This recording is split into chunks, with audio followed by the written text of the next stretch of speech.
Front and Center.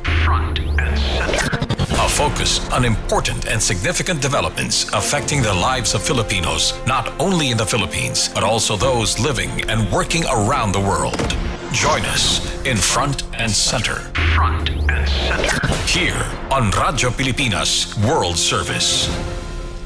Welcome to Front and Center, where we focus on developments in the Philippines, legislation that provides policies and directions that strives to promote a better economy for the country, issues that concern the welfare and well-being of every Filipino.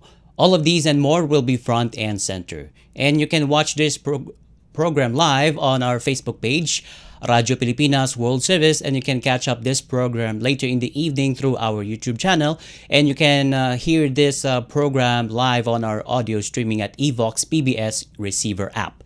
So join us for another edition of Front and Center with your host, Jerome Toledo. Front and Center. Here on Radyo Pilipinas World Service. Without further ado, to discuss the events happening at the 47th ASEAN Summit in Kuala Lumpur, Malaysia, because President Ferdinand R. Marcos Jr. Attended the summit. To give us some analysis regarding the events there, we have now on the line the foreign policy expert, Professor Lucio Pitlo III. Good morning, Professor Pitlo. Thank you so much for joining us in the program Front and Center on Radyo Pilipinas World Service. Good morning, Jerome. Pleasure to join you again to break down the President Marcos' attendance in the Kuala Lumpur ASEAN Summit. Okay, so although 47th ASEAN Summit just started over the weekend, particularly Sunday, October 26th, and it's still ongoing, but we will have key highlights of what transpired there, particularly on the geopolitics, Professor Pitlo. So let me start this. On Sunday, Timor-Leste was admitted as 11th member of the ASEAN, of the Association of Southeast Asian Nations. So that formally realizing its aspiration to become a member of the bloc 14 years ago. So it formalized their aspirations to become ASEAN members. So what's in store for Timor-Leste now that they have become a full-fledged member of ASEAN, Professor Pitlo? Well, it's a good development. It means the expansion of ASEAN. And also, if we recall, before we had some issues with concerning the extradition of Representative ex-Representative Teves, who sought, I think, residence or temporary was in East Timor or Timor-Leste. Eventually, of course, the authorities in Timor-Leste relent to the Philippine request to have him sent back home to face justice. And so I think that stumbling block, was already circumvented. And so Timor-Leste is the newest member of ASEAN.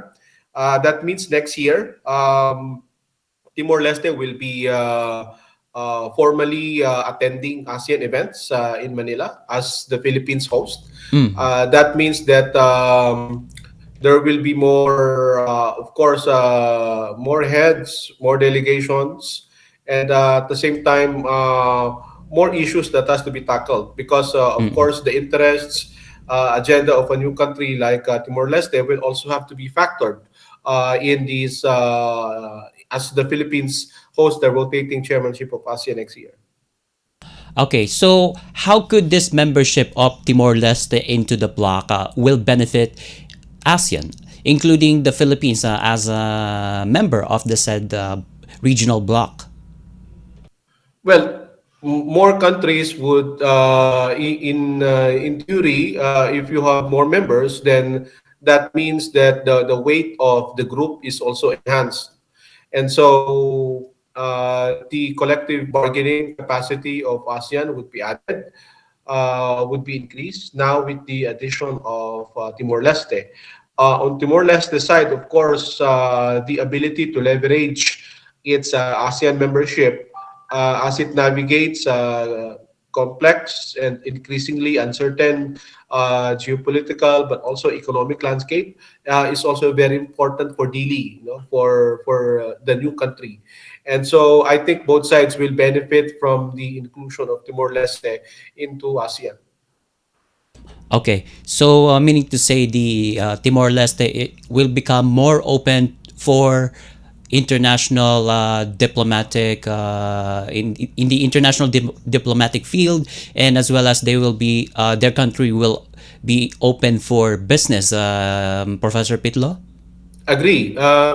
Because ASEAN, of course, 10 members plus one, and then ASEAN also has dialogue partners. And so through ASEAN platforms like ADMM Plus, ARF, East Asia Summit, Timor-Leste will have a good chance to engage, to meet, counterparts, from the region, including China, of course, Australia, New Zealand, Korea, Japan, but also from afar, including US, UK, and EU, which are all dialogue partners. India, these are all dialogue partners of ASEAN. All right. Okay, so jumping to another topic, particularly the attendance of U.S. President Donald Trump at the 47th ASEAN Summit, only to witness the signing of peace agreement between Cambodia and Thailand. And as we know, Professor Pitlo, these two countries got involved in a border clash, which claimed hundreds of lives there. And the peace agreement was signed between two countries in the presence of U.S. President. So my question is, Professor Pitlo, what does the presence of President Trump at the summit mean in a geopolitical sense? So, how strategically significant is this direct involvement of President Trump in the dispute between Cambodia and Thailand, the two ASEAN members, particularly in terms of regional diplomacy, as well as ASEAN centrality and the balance of influence between US and China in the region? Well, of course, the efforts of President Trump to try to defuse and end wars, is already evident. He Mm-mm. made efforts to try to broker an agreement to end the war in Ukraine. Right. Recently, he was in Egypt, to Mm-mm. try to foster peace between Israel and Hamas, Mm-hmm. in Palestine. And now he made a stop to Malaysia to witness the signing of. Some would say this is less of like a peace deal, but more of like at least a pathway to peace, or Mm. some kind of an upgraded ceasefire agreement.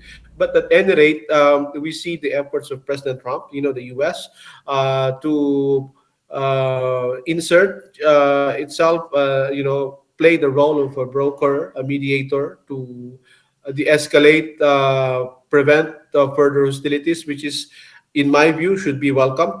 But at the same time, we also have to be cautious in managing, the expectations, because while the war technically is already over, the 5 day Mm-mm. border clash between the two neighbors, Thailand and Cambodia, fortunately already ended. But the embers, the tensions are still there. Some of the reopening of the border, I think we still have to check. And there were still complaints from some villagers near the contested area of harassment, interference, or intimidation, and both sides still trade accusations of ceasefire violations. So while the so-called agreement or deal was formally signed, it's more optics. Well, we would have to know in the weeks and months to come whether that would endure. Mm-mm. But as we all know, some border issues, they take time to be resolved. And of course, the endurance of a peace agreement Mm. will still be tested on the ground. So Mm-mm. let's be hopeful, but at the same time, let's be we should also temper our expectations. Okay, well said. Okay, so we don't have much time. I think we have a lot of schedules on the plate. But anyway, so jumping to economy and trade, Professor Pitlo.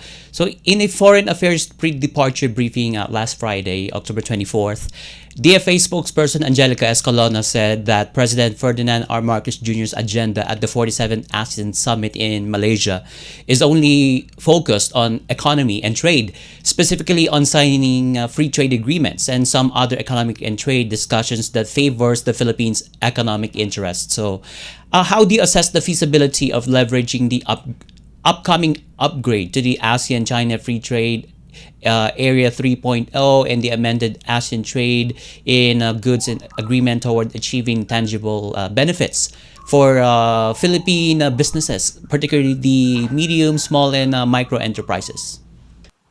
Agree. I think it's a very important agenda of our country to secure more favorable trade agreements, more balanced trade agreements, as tariffs and of course bilateral trade deals. Perceptions that some of them are lopsided, or worries that more tariffs may affect certain sectors of the country, Mm-mm. including our semiconductors and even our BPO, business process outsourcing. It's very important that we diversify, we expand our pool of economic partners. And I think we should commend the president for looking for deals that would benefit the country. And so I think this ASEAN meeting in KL will be very important. I think on Tuesday, Mm. ASEAN and China will formally sign Yes. the ASEAN China Free Trade Agreement Upgrade 3.0. Mm-mm. This will mostly focus on digital and green economy. So I think it can help accelerate the Philippines' transition to renewable energy, to using more renewable energy like solar and wind. Mm-mm. We have some programs, so we have some projects on the pipeline, and Mm-mm. if there will be more investors, more capital and technologies, including from countries Mm-mm. with very strong RE sector like that of China. So I think it will boost, our drive to energy security and reduction in our greenhouse gas emissions. Mm-mm. So Right. I think it's one. The digital economy again is very important. We have a very young demography. Our use of fintech and e-commerce is increasing. So I think the technologies and capacities to secure these transactions, investment in our digital connectivity, this will all help improve this sector for us. Mm. And so new trade agreements, including with, I think we have some ongoing trade talks with EU Yep. to conclude an FTA. Mm. We still don't know how and I mean when will it be signed. If it will be concluded by next year when Philippines host the ASEAN chairmanship, I think that would be good. Mm. I think that would add to our existing pool of free trade agreement partners. I see. Okay, so having said that, can the Philippines have a better position when it comes to within ASEAN amid growing competition from fellow ASEAN member states? Yes, I think that point is very well taken. There are, of course, there's competition between, within the region, intra-ASEAN, but trade within intra-ASEAN is also growing. And so we have to find our comparative advantage Mm. and also leverage our existing trade arrangements, no, whether in ASEAN, China, FTA, RCEP, try to leverage these existing Mm-hmm. deals Mm. for the Philippines to export more to other countries and also to enhance our productive forces. Mm-mm. Perhaps get more capital to improve our manufacturing or our power sector, improve our infrastructure, get more investment on those departments so that we can enhance our competitiveness. So I think these are welcome developments. We have to benchmark ourselves with some of our neighbors who are, of course, at the forefront of free trade, like Vietnam, very aggressive in terms of Alright. seeking new trade deals Okay. and, of course, export. All right. Very strong manufacturing. So I think we also have to look at how our other neighbors are doing, what measures they're putting in place, and whether we can replicate, we can also copy some of this, or, modify them to suit our peculiar conditions. Okay. Okay. Before I let you go, I don't have much time, so can you answer this in a minute? So, how do you see the Philippines playing a stronger role in shaping regional trade norms, or will it remain more of a policy taker in ASEAN economic initiatives, Professor? Well, I think it's very important that we evolve from um, more of a passive, more of a follower in terms of norms and standards in trade or technology, to be more active, Mm-mm. more proactive player in terms of shaping Mm-mm. the agenda for this. And I think our chairmanship for next year provides us that opportunity to gather inputs from our fellow ASEAN countries, and also Mm-mm. match that, with our ambitions and our priorities, in the foreseeable future, in areas where we think we really need to improve on, like energy, new energy, digital economy, of course, cybersecurity. These are all new fields, AI, computing. All of this will are considered, the fourth industrial revolution, which will have serious impact on many of our sectors, including our BPO. And so we Mm-mm. have to make ourselves heard, make our voice, Okay. heard on this matter, and at the same time, be a player that can get, gather Mm-mm. inputs and shepherd a consensus on these topics. Okay. All right. So very well said. So that was a good analysis regarding the events happening there at the 47th ASEAN Summit, and more developments will be coming along the way as the ASEAN Summit continues. So it's a 3-day event there in Kuala Lumpur, Malaysia. Thank you so much, Professor Lucio Pitlo III, foreign policy expert. Thank you so much, Jerome. More power, mabuhay to your program. And Front and Center will be right back after these messages. Dahil sa sunod-sunod na balita ng mga lindol sa bansa, madalas naririnig natin ang mga terminong magnitude at intensity. Pero ano nga bang pagkakaiba ng dalawa? Ang magnitude ay ang sukat ng enerhiya ng lindol. Sinusukat ito gamit ang mga instrumentong seismograph. Samantala, ang intensity naman ay ang sukatan ng epekto ng lindol, kung gaano kalakas ang naranasang pagyanig at pinsalang dulot nito sa mga tao at istruktura. Magkaibang datos, pero parehong mahalaga. Katuwang ang Radyo Pilipinas, dapat alerto publiko. Front and Center. Front and Center. Here on Radyo Pilipinas World Service. Welcome back to Front and Center here on Radyo Pilipinas World Service. Still with me, Jerome Toledo. And the Octa Research has released another survey over the weekend, and it showed that 7 out of 10 Filipinos does not support the military interference in politics. In Octa's Tugon ng Masa survey released Sunday, it showed that 70% of respondents had opposed AFP's involvement in political disputes, while only 5% agreed to it, and 21% of respondents were undecided.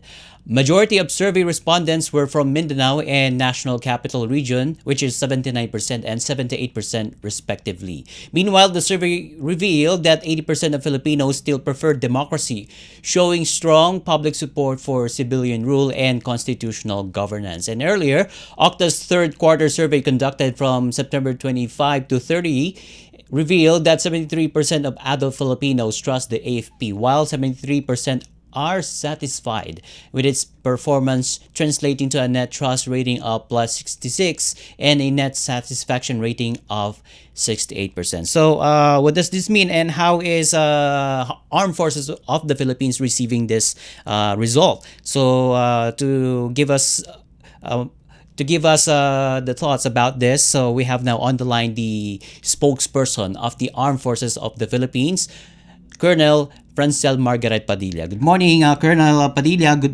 This is Jerome Toledo from Radio Pilipinas World Service. Thank you for joining us in the program. Good morning, Jerome, and good morning to all of your listeners and viewers. And thank you for having us here this morning. Okay, so how does AFP receive this survey result stating that 7 out of 10 Filipinos does not back the idea of a military intervention in politics? Well, Jerome, the Armed Forces of the Philippines notes this result of the Octa survey, and we get that message, that the Filipinos want that their armed forces of the Philippines be focused on service and not sides, and that is exactly what we want and envision to be, and this is exactly where we really stand. For the Armed Forces of the Philippines, we don't play politics. We actually play our part to guard our nation and uphold the Constitution. And of course, to keep peace steady, no matter how loud the noise may get.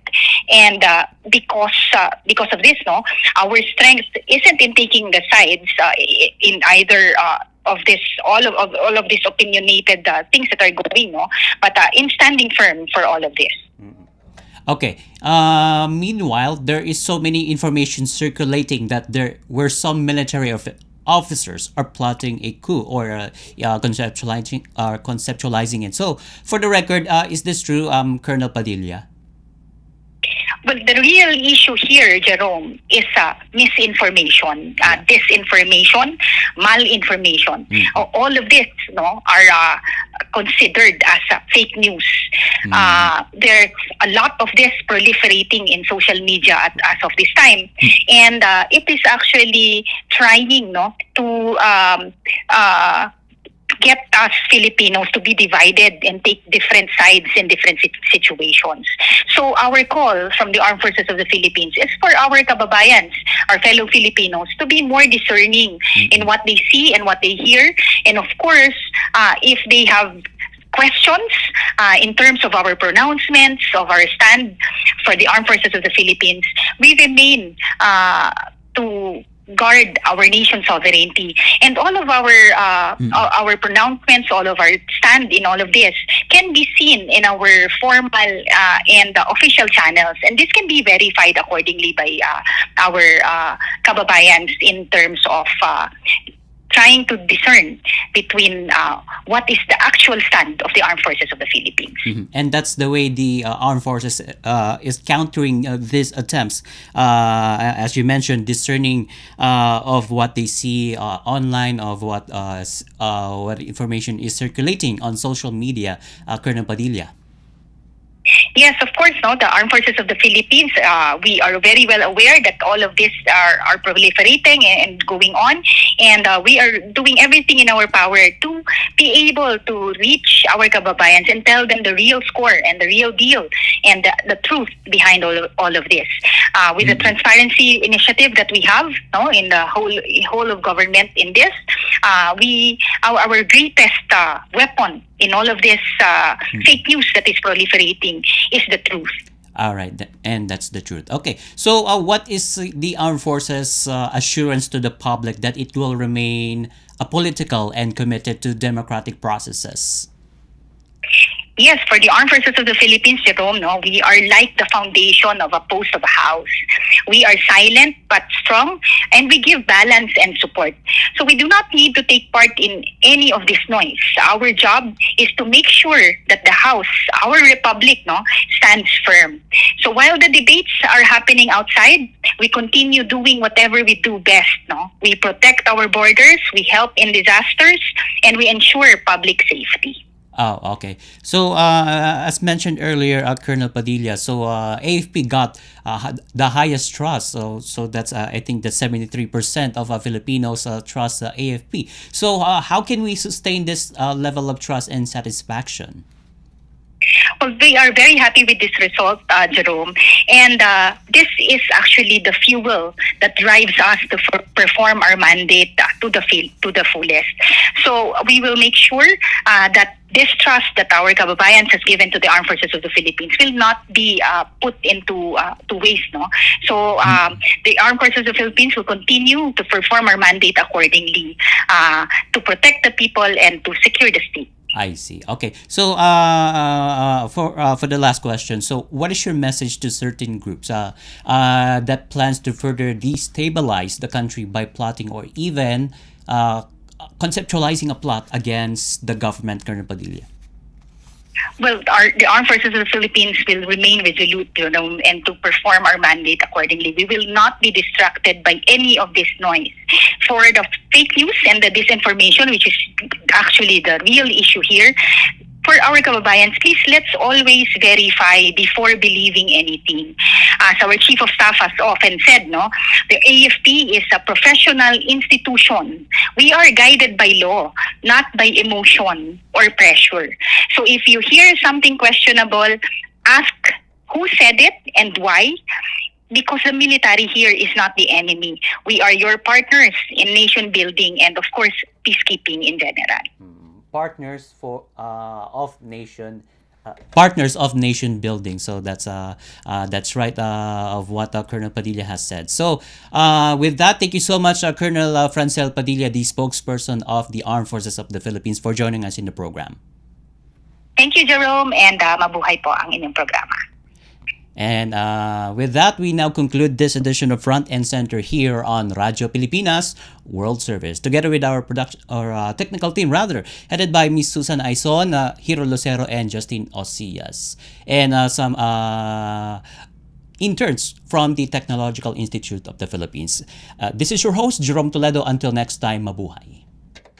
You have just heard and watched Front and Center. Front and Center. Join us again for another edition here on Radyo Pilipinas World Service. Front and Center.